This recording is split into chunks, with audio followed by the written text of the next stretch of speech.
ചേട്ടാ, ഒരു മിനിറ്റ്, മധുരം കുറച്ചേ.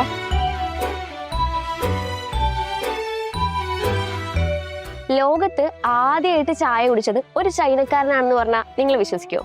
ഇല്ലല്ലേ. നമ്മുടെ ന്യൂട്ടന്റെ തലയിൽ ആപ്പിൾ വീണതുപോലെ ഏതാണ്ട് 2700 BC ചൈനീസ് ചക്രവർത്തിയായ ഷെന്നോങ്ങും കൂട്ടുകാരും ഒരു യാത്ര നടത്തി. യാത്രയാവുമ്പോൾ എന്തായാലും ക്ഷീണിക്കുമല്ലോ. അങ്ങനെ അവര് വെള്ളം തിളപ്പിക്കാൻ തീരുമാനിച്ചു.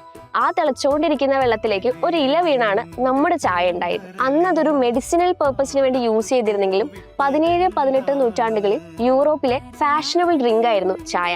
ആ ടൈമിലാണല്ലോ ബ്രിട്ടീഷുകാർ പണി തുടങ്ങിയത്.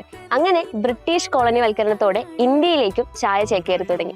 അതിനുശേഷം 1878 സ്കോട്ടിഷ് ഓൺട്രപ്രണറായ ജെയിംസ് ഫിൻലേ ആൻഡ് കോ തുടക്കം കുറിച്ച കണ്ണൻദേവൻ ഹിൽസ് എന്ന ടീ പ്ലാന്റേഷനിലൂടെയാണ് കേരളത്തിലെ ചായ വിപ്ലവത്തിന് തുടക്കം കുറിച്ചത്.